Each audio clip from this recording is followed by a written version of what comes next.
The frozen landscape of Titan stretched out like a forgotten nightmare, its methane lakes reflecting the distant, dim sunlight. Yuna Kim trudged through the abandoned research facility, her thermal suit crackling with each careful step. The complex looked like it had been abandoned for decades, equipment covered in frost, computer terminals dark and silent, shelves filled with dusty research logs. Her oxygen tracker blinked warnings. She had limited time. Most explorers would have turned back, but Yuna wasn't most people. Her father, a brilliant engineer who disappeared during the first Kralzar invasion, had taught her that survival meant pushing beyond conventional limits. A strange humming caught her attention. Not the typical mechanical drone of old equipment, but something different, resonant, alive. Behind a massive blast door sealed with multiple security locks, something pulsed with an unusual energy signature. Yuna's combat-enhanced multi-tool, a gift from her military training, began scanning. Quantum energy readings spiked wildly. Whatever was behind that door wasn't just equipment, it was something extraordinary. Hours of careful decryption followed. Standard military encryption gave way to her patient manipulation. Each layer revealed complex quantum algorithms that seemed almost playful, as if the system was challenging her, testing her intelligence. When the final lock disengaged, the blast doors opened with a pneumatic hiss that echoed through the empty facility. Inside, two massive cylindrical devices sat mounted on specialized gimbals. They weren't just weapons, they were art. Sleek metallic surfaces etched with intricate quantum circuit patterns, cooling systems that looked more like internal biological networks than standard technological interfaces, twin-star blasters. Her fingers traced the weapons. Surface? Memories of her father's lectures about experimental quantum weapon research flooded back. He'd always talked about a project so revolutionary it could change warfare forever. But nobody believed him. The scientific community had called him a madman. Preliminary scans suggested these weren't just plasma cannons. They were quantum-entangled weapon systems capable of targeting multiple dimensional spaces simultaneously. One blast could potentially neutralize entire fleet formations.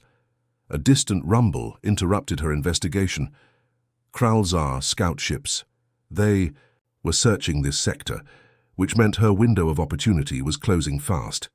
Quick decisions.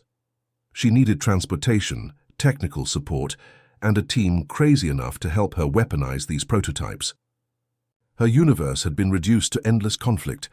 Humans pushed to marginal colony worlds, constantly defending against alien conquest. The twin-star blasters represented more than just weapons. They were humanity's potential redemption. As she began carefully disconnecting the prototype weapons, her communication implant buzzed. A coded message from the Resistance. Another human colony had fallen. Children evacuated, families scattered. Not this time, she thought. Not again. The massive devices, each almost 2 meters long, required specialized anti-gravity lifters. Her suit's built-in systems strained under the weight, but Yuna was determined, each movement calculated, each breath controlled. Outside, Titan's landscape remained indifferent. Methane whines whispered across frozen plains, carrying secrets of forgotten human ambition. By the time Kralzar scout ships began scanning the facility, Yuna and the twin-star blasters had vanished, leaving behind only faint quantum energy signatures and broken security systems. The hunt had begun. Survival wasn't just about weapons, it was about hope, and Yuna Kim carried both. Transmission end. Quantum encryption protocol Alpha 7 activated. The underground resistance base hummed with tension, a converted mining station deep within the asteroid belt of the Orion Arm. Hyun Park's workstation was a controlled chaos of holographic displays and scattered engineering components. His fingers moved like lightning, recalibrating the quantum circuits of the twin star blasters. Jay Lee watched from across the room, his alien physiology a stark contrast to the human technology surrounding him. Unlike most of his species, he had been an outcast, questioning the rigid technological dogmas that had kept his people subservient to the Kralzar hegemony. These quantum entanglement matrices, Hyun muttered, They're not just weapons, they're communication networks waiting to be unleashed. Jay approached, his multi-jointed fingers carefully tracing the weapon's surface. Your human creativity sees potential where others see limitations, he remarked. His translator implant converted his complex native language into perfect Korean. Sudden alarm broke their concentration. Incoming transmission, encrypted resistance channel. The holographic display flickered to life, revealing a battle-scarred pilot named Yoonji. Her spacecraft, barely holding together, showed signs of a desperate escape. "We've got refugees," she reported, her voice crackling. 3 colony ships. Kralzar pursuit vessels are 3 hours behind. Hyun and Jay exchanged a look. This was more than a rescue mission. This was survival. The resistance base transformed instantly. Medical teams prepared emergency facilities. Engineering crews began modifying their limited fleet. Refugee ships needed protection, and their current technology was barely adequate against Kralzar hunter-killer squadrons. "We can modify the Twin Star Blaster's quantum signature," Jay suggested. "Create a defensive field that could potentially disrupt their targeting systems." Hyun's eyes lit up. It was a crazy idea. Brilliant, but crazy. Their workspace became a symphony of technological improvisation. Alien quantum computing merged with human engineering intuition. Circuit boards were rewired, energy conduits redesigned. They weren't just preparing weapons. They were creating a new approach to technological warfare. Outside, the first refugee ships arrived. Survivors from 3 different human colonies, each with their own story of loss, each carrying the weight of entire communities destroyed by the Kralzar's relentless expansion. Children huddled in emergency shelters. Older survivors shared tales of destruction. But beneath the trauma, something else burned. A fierce determination to survive, to fight back. Yoonji's damaged spacecraft was the last to dock. She carried critical intelligence, detailed scans of Kralzar fleet movements, weakness in their quantum communication networks. "They think we're broken," she told the assembled resistance members. "They believe humanity is finished. We're going to prove them wrong." Jay's translation implant captured the raw emotion in her words. Hyun continued working on the Twin Star Blasters, each modification a statement of defiance. The base's quantum communication network began spreading the word. Small resistance cells across multiple star systems would receive their encrypted plans. A coordinated response was forming. Not just a military strategy, but a declaration of human resilience. As emergency repairs continued, Hyun noticed something extraordinary happening. The Twin Star Blasters were evolving. The quantum circuits seemed to be learning, adapting, almost like they were absorbing the collective desperation and hope of the survivors around them. "We're not just building weapons," Hyun whispered to Jay. "We're building a revolution." Outside, the cold darkness of space continued its indifferent dance.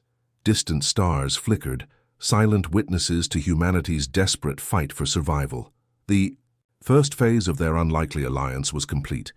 The real challenge was just beginning. Transmission secured. Quantum encryption protocol. Beta 9 activated.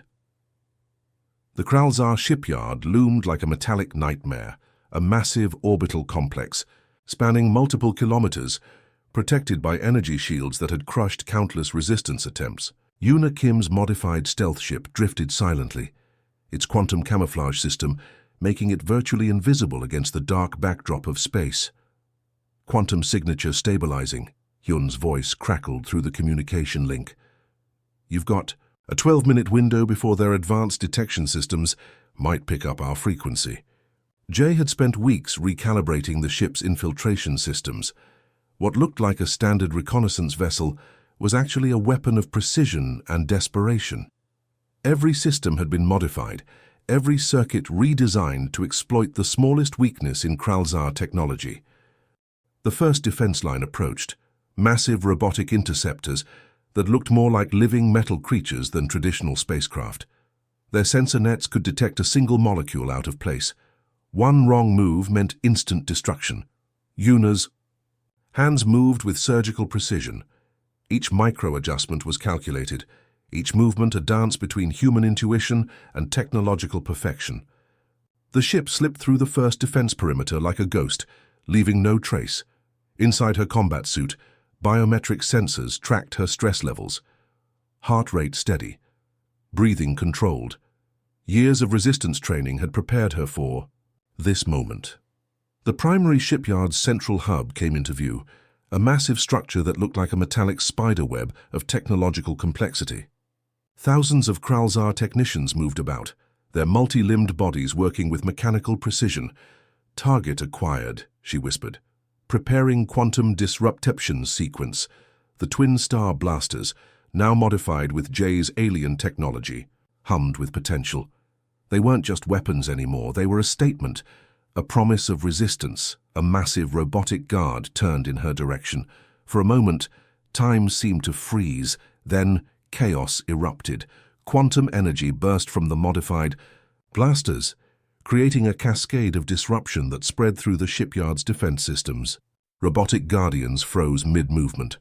Communication networks collapsed. For 12 perfect minutes, human ingenuity completely paralyzed the most advanced technological system in the known galaxy. Yuna's mission was surgical, not destruction. Demonstration. She uploaded encrypted resistance messages into the Kralzar's primary communication networks, proof that humanity was not just surviving, but fighting back with intelligence that defied conventional warfare. Massive explosion protocols, activated automatically, not from weapons but from the psychological impact of being completely outmaneuvered. The Kralzar leadership would spend months trying to understand how a single ship could penetrate their most secure facility. As she escaped, the shipyard behind her began to consume itself in confusion, automated systems fighting each other. Communication networks in total collapse. "Mission accomplished," Yuna reported. "We just showed them what human innovation looks like." Hyun and Jay watched the live feed from the resistance base. What had seemed impossible had just become reality. The galaxy would never be the same. Robotic interceptors continued their meaningless patrol, unaware that the fundamental rules of technological warfare had just been rewritten. Somewhere in the vast darkness of space, hope began to burn brighter. Transmission secured, quantum encryption protocol Gamma 5 activated. The resistance network exploded with unprecedented energy. What started as a small infiltration mission transformed into a galactic revolution of technological innovation. Underground workshops on abandoned mining colonies, hidden research stations in asteroid belts, and secret communication nodes across multiple star systems began adapting the quantum technology Yuna's team had discovered. Each liberated species brought unique technological perspectives. A silicon-based life form from the Proxima cluster developed quantum stabilization techniques that improved the twin star blaster's energy efficiency by 67%. A collective of synthetic intelligence refugees from the Orion Arm created adaptive, camouflage algorithms that made resistance ships virtually undetectable. Hyun Park worked tirelessly, coordinating these global efforts. Communication channels buzzed with excitement. Engineers who were once isolated now shared breakthrough after breakthrough. The Kralzar's greatest weapon, their technological monopoly, was being systematically dismantled. "We're not just building weapons," Hyun explained during an encrypted global conference. "We're creating a new technological ecosystem of resistance." Jay Lee's contributions were critical. His understanding of alien technological paradigms allowed human engineers to see, beyond traditional design limitations, what the Kralzar considered impossible, they now saw as merely challenging. Resistance cells began producing modified versions of the twin star blasters. Each version told a story of survival, creativity, and hope. Some were designed for precision strikes, others for massive area disruption. Some focused on communication interference, others on direct combat capabilities. A breakthrough came from an unexpected source, a group of refugee children who had been studying the quantum circuits. Their fresh perspective revealed potential modifications that even the most advanced engineers had missed. They demonstrated that innovation wasn't about age or traditional training, but about perspective and imagination. The Kralzar began to realize something fundamental was changing. Their intelligence networks reported increasingly bizarre technological anomalies. Entire fleet communication systems would suddenly collapse. Advanced tracking systems would become temporarily blind. Their seemingly invincible technological superiority was being challenged from multiple directions. Yuna Kim traveled between resistance cells, her reputation growing with each successful mission. She wasn't just a military leader anymore. She had become a symbol of technological rebellion. Her speeches inspired engineers, pilots, and resistance fighters across multiple species and star systems. Technology is not just about power, she would say. It's about potential, about seeing beyond what others believe is possible. Underground manufacturing facilities began producing modified weapon systems. What was once a desperate resistance was transforming into a coordinated technological revolution. Each modification, each breakthrough was a direct challenge to the Kralzar's monopoly on advanced technology. Synthetic intelligence networks that had been dormant began to activate. They saw in human resistance a potential for true technological evolution. Algorithms designed for survival merged with human creativity in ways no single technological system could have predicted. The quantum communication networks Hyun and Jae had developed allowed for unprecedented coordination. A resistance fighter on one side of the galaxy could now share a technological breakthrough that would be implemented within hours on the opposite side of the known universe. Most importantly, the revolution was democratic. There were no central leaders, no single point of control. Each resistance cell contributed, each species brought its unique perspective. The Kralzar's centralized control was being replaced by a distributed, adaptive network of technological innovation. As galactic communication channels began picking up these revolutionary changes, something extraordinary happened. Hope began to spread faster than any weapon could travel. The technological revolution had begun, and humanity was at its core. Transmission secured. Quantum encryption protocol Delta 7 activated. The Kralzar home system burned with the intensity of 1,000 dying stars. Yuna Kim stood on the bridge of the Resistance flagship, her eyes reflecting the tactical, holographic displays that mapped the most complex battle in galactic history. Millions of spacecraft from dozens of liberated species formed an unprecedented armada.